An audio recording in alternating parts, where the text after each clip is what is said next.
السلام علیکم ورحمۃ اللہ وبرکاتہ۔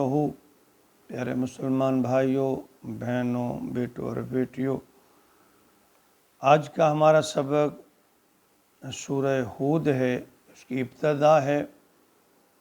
اللہ کی بے پایاں عنایتیں مدد و نصرت سے تقریباً 3 سال کے عرصہ سے ہر سمے ہم قرآن پاک کی 10 صورتوں کا مختصر ترجمہ اور اس کی کچھ تشریح کرنے کی اللہ تعالیٰ نے توفیق دی۔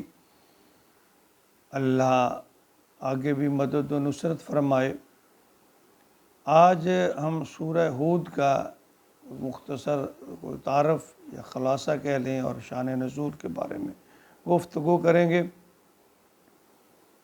یہ سورہ قرآن مقدس میں 11ویں اور 12ویں پارے میں موجود ہے۔ مکی صورت ہے، 10 رکوع ہیں اس میں اور 123 آیات ہیں۔ اس میں قوم عاد جو کہ ہود علیہ السلام کی قوم تھی اس کا تذکرہ ہے۔ یہ سورہ مبارکہ ہجرت مدینہ سے اس سے پہلے یعنی اس وقت نازل ہوئی جب نبی مکرم صلی اللہ علیہ وسلم کو کفار کی شدید مخالفت کا سامنا تھا۔ سنن ترمذی میں ہے کہ حضرت ابوبکر صدیق رضی اللہ تعالیٰ عنہ نے آپ سے عرض کی، یا رسول اللہ صلی اللہ علیہ وآلہ وسلم، آپ پر بڑھاپے کے آثار نمایاں ہو رہے ہیں، وجہ کیا ہے؟ تو آپ نے فرمایا، شیبتنی ہود و اخواتہا، اے میرے یار، اے میرے دوست، سورہ ہود اور اس جیسی کچھ اور صورتوں نے، ان میں موجود احکامات نے مجھے بوڑھا کر دیا ہے۔ یعنی اس میں سخت احکامات ہیں۔ اس صورت مبارکہ میں یہاں ایک طرف قریش یا کفار مکہ کی طرف سے اسلام کو سخت مخالفت یا مزاحمت کا سامنا کرنا پڑ رہا تھا، تو دوسری طرف اللہ رب العالمین کی طرف سے پے در پہ احکامات اور تنبیہات کا سلسلہ جاری تھا، وہ نازل ہو رہی تھیں، جس کی وجہ سے آپ کو ہر وقت یہ اندیشہ لگا رہتا کہ کہیں اللہ کی طرف سے مہلت ختم ہی نہ ہو جائے اور دوسری قوموں کی طرح میری امت کو بھی نافرمانیوں کی وجہ سے عذاب نہ آلے۔ تو اس سورہ میں انبیاء رسل کا ذکر ہے، ان کی قوموں کی نافرمانیوں کا مختصر سا تذکرہ ہے۔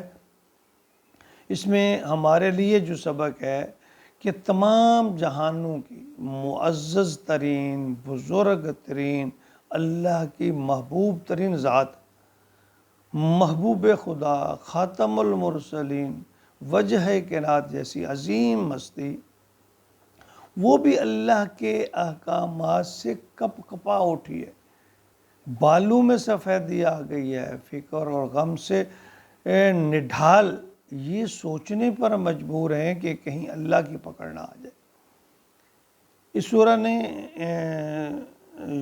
صبر و حوصلہ کے پیکر روحانی، اخلاقی اور جسمانی طور پر ہر طرح سے کامل و اکمل ہستی، اس کو بھی یعنی کہ ڈرا کے لرزا کے رکھ دیا کہ یعنی صحابہ اکرام کو جو ہے آپ اس کی حالت آپ کی دیکھ کر یہ پوچھنے پر مجبور ہو جاتے ہیں کہ یا رسول اللہ، کس چیز نے آپ کو اس قدر فکر مند کر دیا ہے؟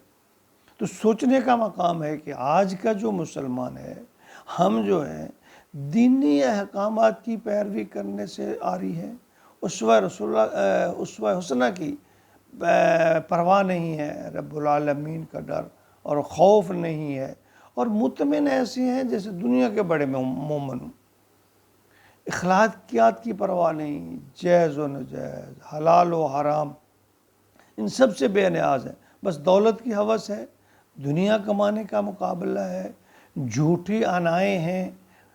انسان ان گورکھ دندوں میں اس قدر منہمک ہو گیا کہ نہ موت یاد ہے اور نہ قیامت کی ہولناکیوں کا فکر ہے کہ خدائے لم یزل کے سامنے کس منہ سے پیش ہوگا، اپنے اعمال کا حساب کیسے دے گا، ذرا پرواہ نہیں ہے ہمیں۔ نعوذ باللہ محبوب خدا صلی اللہ علیہ وسلم سے بھی زیادہ بہادر ہیں ہم۔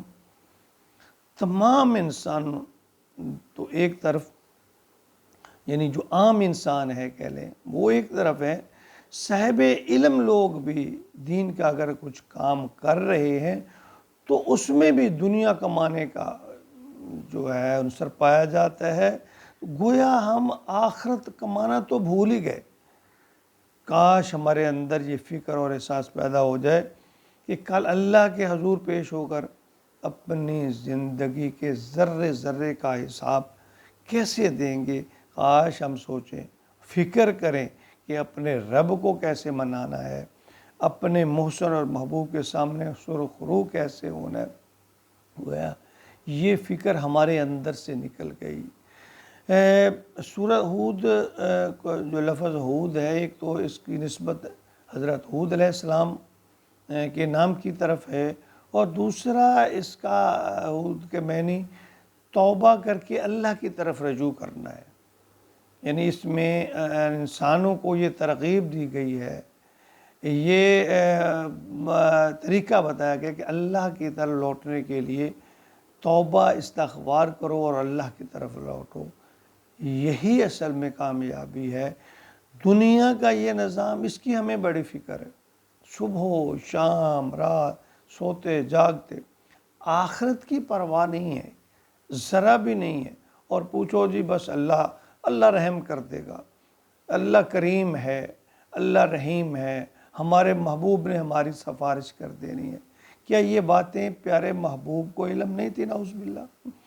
آپ تو فرما رہے ہیں کہ سورہ ہود اور اس سے ایسی چند صورتوں نے مجھے اس قدر فکر مند کیا کہ آپ کے بال سفید ہو گئے، آپ پر بڑھاپا چھا گیا۔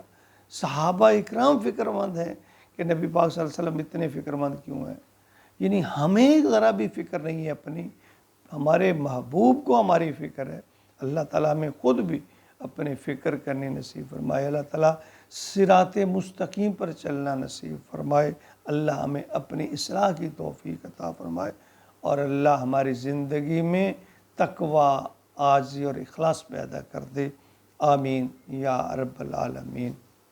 وما علینا الا البلاغ۔